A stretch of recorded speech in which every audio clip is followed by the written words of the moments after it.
नमस्कार, आप देख रहे हैं नैतिक न्यूज और आपके साथ मैं हूं हिमांशु आर्या। दिल्ली एनसीआर के लोगों के लिए राहत भरी खबर सामने आई है, जिसका सीधा फायदा दिल्ली से सटे खोड़ा कॉलोनी, वैशाली और इंदिरापुरम के लोगों को होगा। आपको बता दें कि अनलॉक 1 के बावजूद भी दिल्ली एनसीआर की सीमाओं को सील किया गया है। इससे यहां आने जाने वाले लाखों लोगों को खासा परेशानी उठानी पड़ती है। इन लोगों की परेशानी को देखते हुए अब सुप्रीम कोर्ट ने दिल्ली एनसीआर से जुड़े राज्यों के मुख्यमंत्रियों को एक पास और एक पोर्टल बनाने को कहा है। साथ ही सुप्रीम कोर्ट ने तीनों राज्य के मुख्यमंत्रियों को एक सप्ताह के अंदर बातचीत करके इस फैसले को लागू करने को कहा है। और इसी पर हम सीधा रुख करेंगे नैतिक न्यूज के संपादक जो इस वक्त मौजूद है यूपी दिल्ली बॉर्डर पर। मनीष, आपसे जानना चाहेंगे जो सुप्रीम कोर्ट का ये फैसला आया है, किस तरह की राहत अब दिल्ली एनसीआर से के लोगों को मिलेगी, साथ ही खोड़ा कॉलोनी, वैशाली और इंदिरापुरम के लोगों को यहां पर राहत मिलेगी? जी हिमांशु, जैसे देखा लॉकडाउन की स्थिति में जो लोग जो हरियाणा, उत्तर प्रदेश और दिल्ली के लोग परेशान थे, जो पास को लेके परेशान थे, जो जैसे उत्तर प्रदेश की सरकार ने जो पास देती थी उसे दिल्ली सरकार नहीं माननी थी और हरियाणा सरकार नहीं माननी थी। अगर हरियाणा ने दे दिया तो दिल्ली और उत्तर प्रदेश नहीं माननी थी।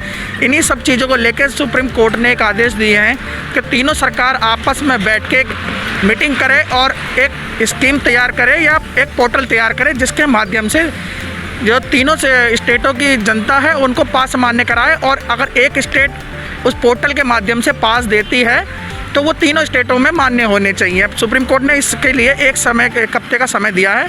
और इससे सबसे ज़्यादा जो इस स्कीम से और इस पोर्टल से फ़ायदा होगा वो खोड़ा कॉलोनी, इंदिरापुरम और वैशाली की जनता को होगा, क्योंकि सबसे ज़्यादा जो जनता है जो दिल्ली में काम करने वाली और गुड़गांव में काम करने वाली जनता है वो इंदिरापुरम और वैशाली खोड़ा कॉलोनी में रहती है।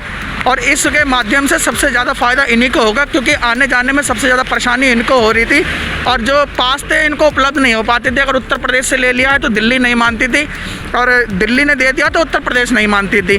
तो इन सब को लेके अब जो परिस्थिति बनी हुई थी वो ख़त्म होती नज़र आ रही है और इस सब के लिए एक हफ्ते का समय दिया गया है। और इसी के लिए एक केंद्र सरकार के सॉलिसिटर तुषार मेहता ने एक याचिका दायर की गई थी, जिस याचिका पर सुनवाई करते हुए सुप्रीम कोर्ट ने ये तीनों राज्यों को आदेश दिए हैं कि एक हफ्ते के समय के अंदर एक पोर्टल तैयार किया जाए, जिसके माध्यम से ये पास मान्य कराए जाएँ। अब देखना होगा कि तीनों सरकार की तरफ से क्या फैसला आता है और कितने समय में ये जवाब देते हैं सुप्रीम कोर्ट के लिए। कैमरामैन नितिन गुप्ता के साथ मैं मनीष चौहान, नैतिक न्यूज़, गाजियाबाद। बहुत बहुत शुक्रिया मनीष, ये तमाम जानकारी हमारे साथ साझा करने के लिए। आपको बता दें, खोड़ा कॉलोनी, इंदिरापुरम और वैशाली से लाखों लोग गुरुग्राम और दिल्ली की ओर जॉब करने जाते हैं और इस परेशानी का सामना उन्हें रोज करना पड़ता है। अब सुप्रीम कोर्ट के इस फैसले के बाद कहीं ना कहीं इन लोगों को राहत मिलेगी। फिलहाल वक्त हो चुका है आपसे विदा लेने का। गाजियाबाद की तमाम छोटी बड़ी खबरों को आप देखने के लिए बने रहिए नैतिक न्यूज के।